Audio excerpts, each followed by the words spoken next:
Good morning, everybody. It's December 10th? I don't know. It's the next day anyway. So we got my truck all nicely cleaned out. And you got to remember, since we're hauling canola and wheat, were our previous loads, we have to blow them out, clean them out. Same with our grain auger and stuff back home at the farm. You'll see when we get back. It pretty much took us all day just to get that done because I don't want one kernel of canola to fall on this ground in case I put the mustard next year. And I can't have a kernel of wheat in with these oats because they're going into the gluten-free market. So it's a lot of work to do that. It's a pain in the butt. Hopefully it pays off. It definitely won't this year. I think we're gonna have to hold those oats until next year because they're pretty much worthless right now because there's a lot of oats grown this year and everybody had a pretty dang good crop. So Donovan's gonna load first. Oh, here's a great idea, Mike. Maybe you should start the tractor instead of yakking. Right, let it warm up here a little bit. I believe the Wabasco should have been on a timer. It should have already ran a cycle, I sure hope. Because it's 10:30. Go plugs are on. That's not a good sign. Means maybe the Wabasco did not run a cycle, I'm not sure.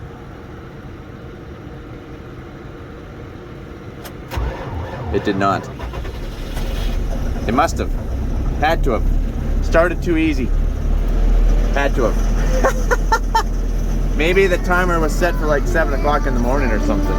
Wow, Mike, wouldn't you know when the timer's set? No, Donovan said it, so I don't know.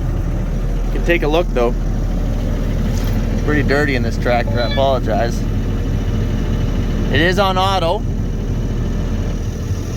which means the timer would have been set, but it is a Saturday, and maybe that means he would have had to set it for a weekend, so I'll take a look. All right, so consensus is that the Wabasco was not on because it's only set from Monday to Friday. It was not set for the weekend, Saturday and Sundays. So it actually started not bad. It started not bad. It is about -17 outside, or at least it was. We're just getting our PTO ready here, so you just tap the PTO, it should bring it up. You have to be in park to put on the flag, which means that way I can get out of the seat. We want 540. So then I'm gonna turn off the park brake.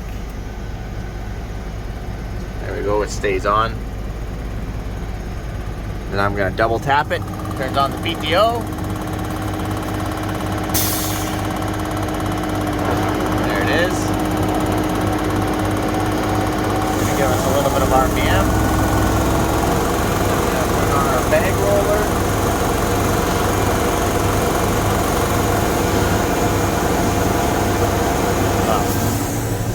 I guess I need to turn on the timer so that way it stays on. It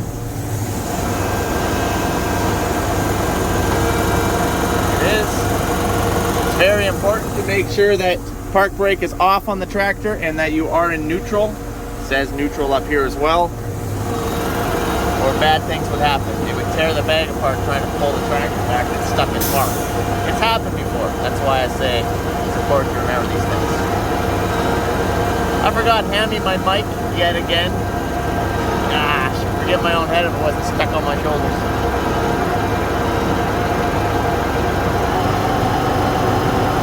Obviously, we're just still kind of idling the tractor because it's not fully warmed up.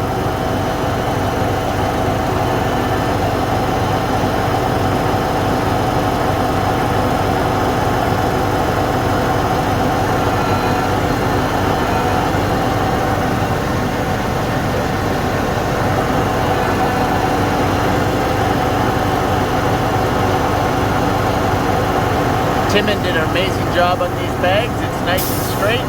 Makes my job backing this thing up really easy. Because all I gotta do is steer it, remember? The tractor's in neutral. This extractor is pulling the tractor backwards on its own with that hydraulic roller. I am in control of the roller. I can turn it on and off by this hydraulic, and I can speed it up or down by that hydraulic on the tractor.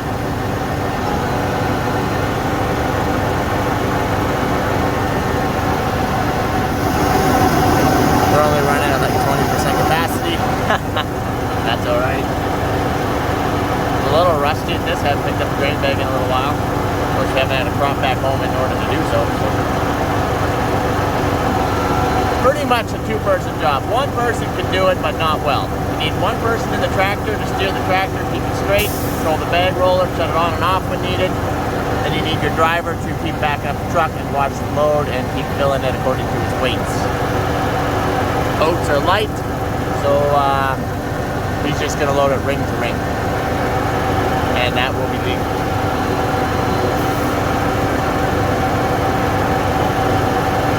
Okay. Just going to back up a bit. I have my mic here.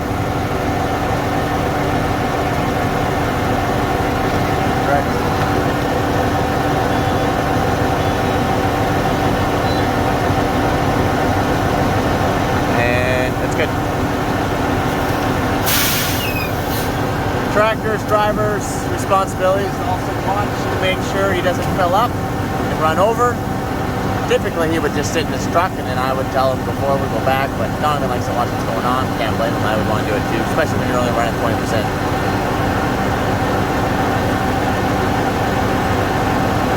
Adjust the spout.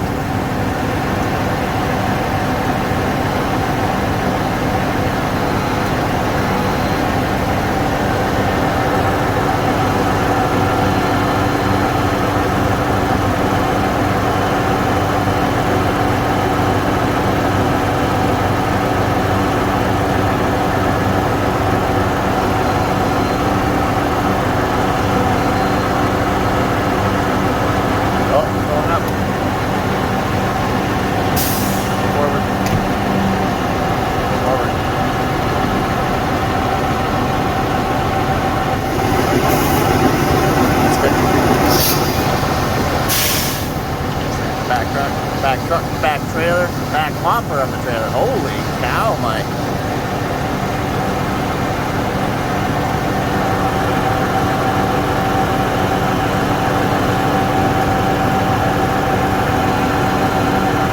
Need to get out, check this roller and stuff here, so I'm just going to exit the tractor.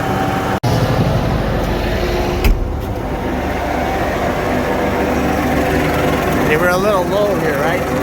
I gotta pick this thing up a bit. There we go. You don't want it to drag on the ground. Tear your bag.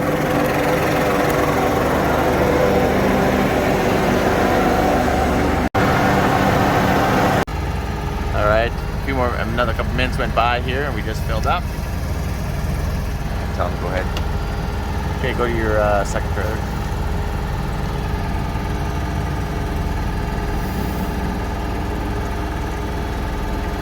That's good. Perfect. So you kind of want to try and shut the hydraulics off a little bit to let everything clean out. It just gets things going a little bit easier. But we're going to double tap a higher PTO.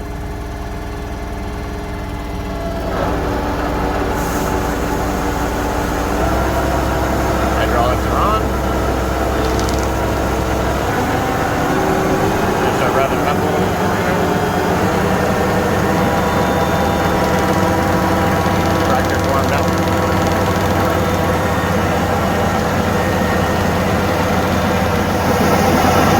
Running a little bit more capacity. 30% maybe.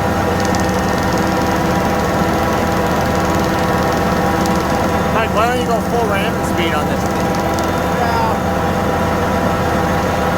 Or even just a little bit more ramming speed? Well, that's a very good question.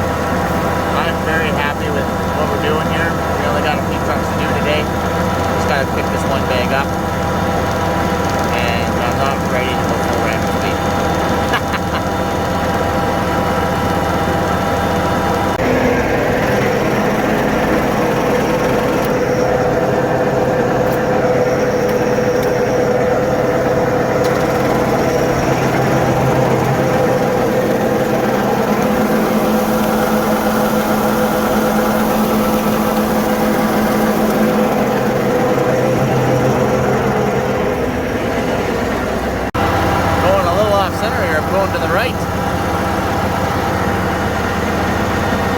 Got one job here, really, just keep the thing straight.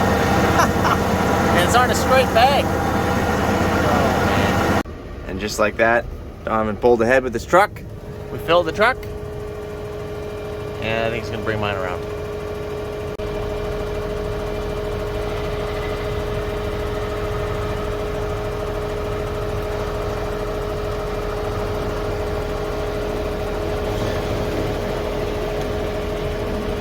No radio in my truck. Oh, actually, a little bit more. There we go. Perfect. Don't ask me why we don't have a radio in there yet, but we don't. Double tap our PTO.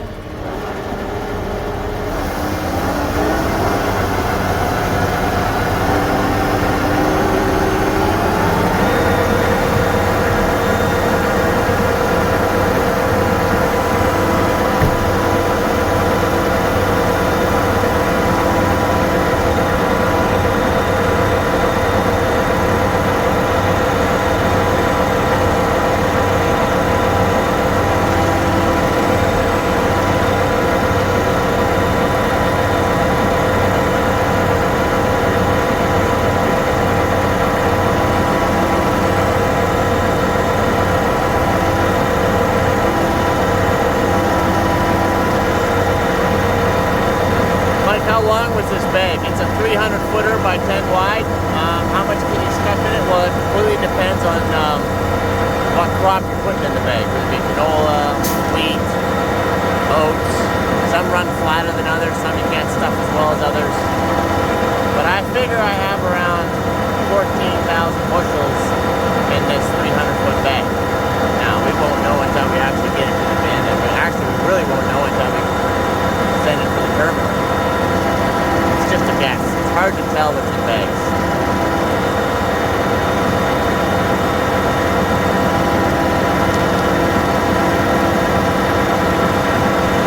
Bags are good for temporary storage, but only for temporary storage.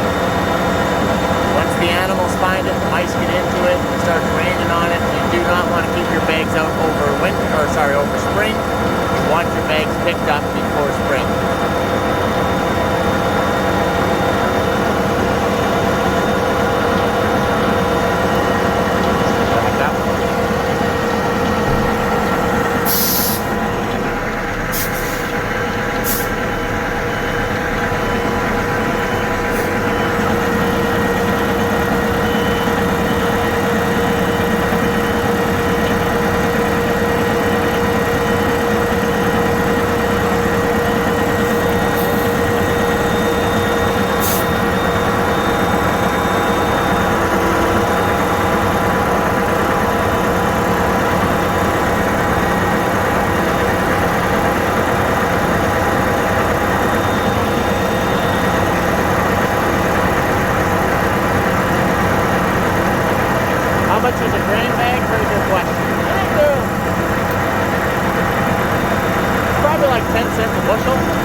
This one bag costs like $1,500 bucks.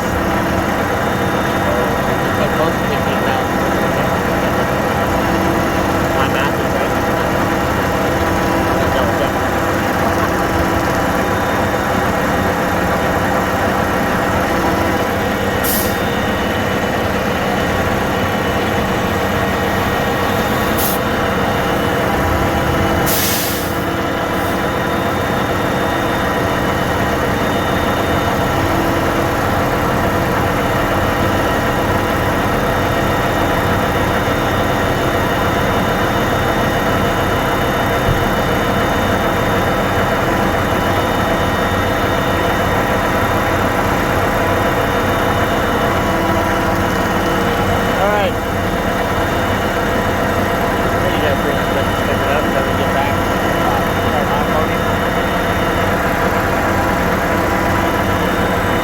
All right, we're loaded. We're gonna head back to the farm. Also, I should note that the ground is not froze underneath these bags. It doesn't really freeze. All right, let's head back.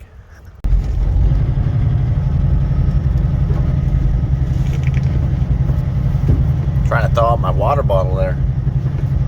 It's a little cool.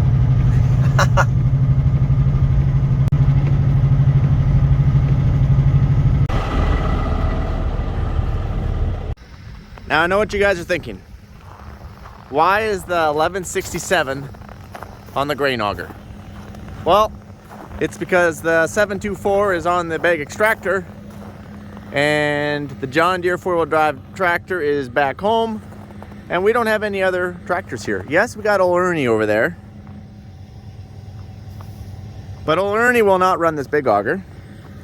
And Ernie would run the bag extractor if you wanted to sit in there and freeze your bottom off and dodge the mice that are running around. Now, we did pile a whole pile of mice poison in Ernie to get those suckers because I hate mice.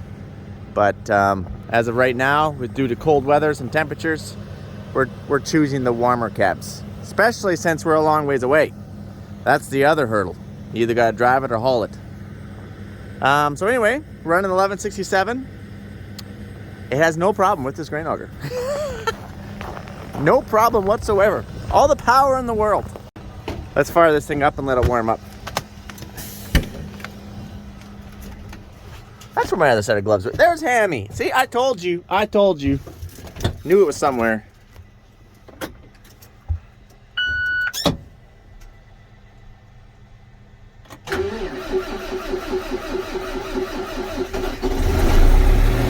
Ooh. Started harder than I thought it was going to. Which means the 724 started easier than I thought. I don't know, there's something strange going on around here. There's something strange going on, let me tell you. Alright. So in order to get off the seat on this tractor, you have to obviously choose what PTO you want, eco or regular. We want regular. I don't do eco in anything. This one turns it off. Or whatever. Technically you tap this one up here, that turns it off. But anyways, you hold down on this A, wait till it flashes, and then you can get off the seat. So we're gonna double tap right here. This turns it on, rattle back. He's ready to go. There we go. Maybe I double tapped too quick.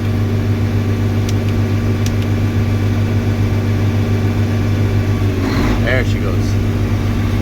I feel like this thing does not have soft start like the 724. It was pretty aggressive there.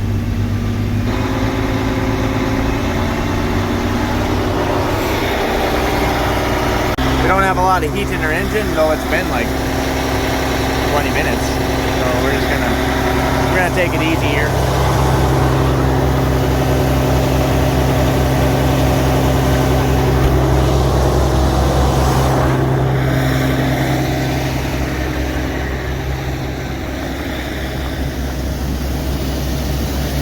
So oats, you can open it up pretty wide. Just about open the gate as well. You can, whatever, to keep it away.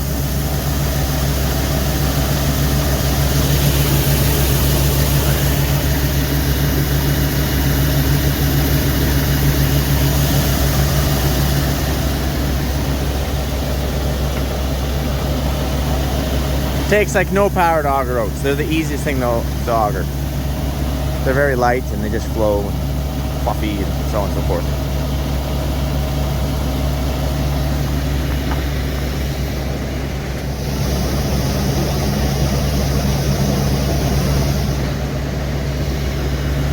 Oh, we're filling up. Oh, there we go. There we go. Almost ran it over there.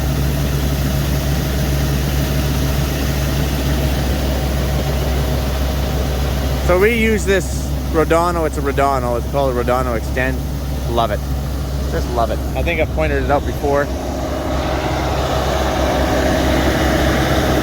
Now I think you can get them with it called Pellet Swing. But anyway, it's a Rodano thing. They're the original. You just pull right up aside, you just kick it in, you can grab this hopper, grab that hopper, slide it back up, and you're done. Super easy to work with.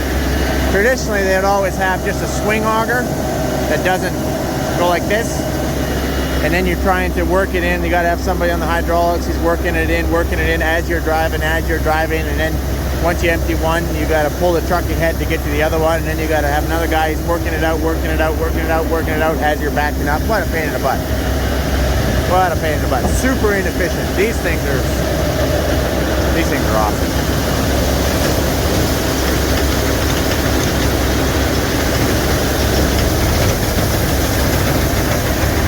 Although you have to be careful you don't knock your tires off the bead. That has happened if you don't, if you got too much weight on your tire and then you kick it forward. We have popped the tire off the bead before.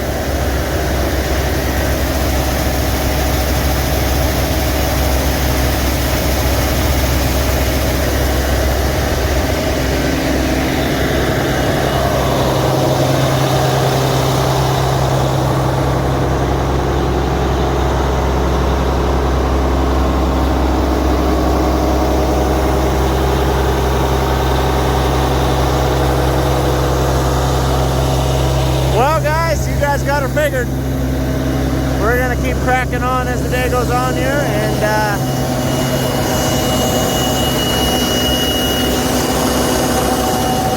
you guys have yourself a good one. Adios, amigos. Yeah, I'm back. I'll show you one sec here. Okay, I shut the PTO off. And you just slide this thing right out.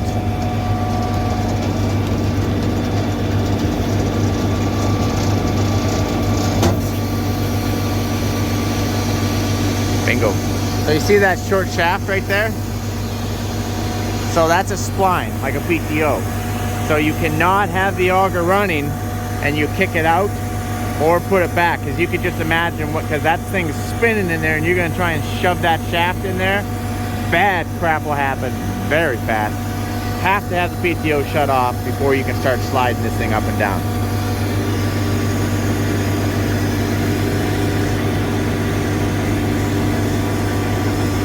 Whoa, right there.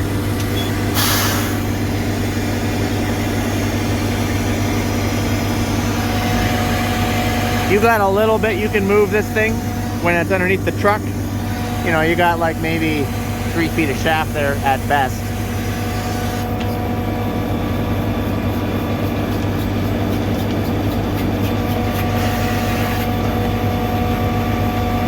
All right, it's in there now.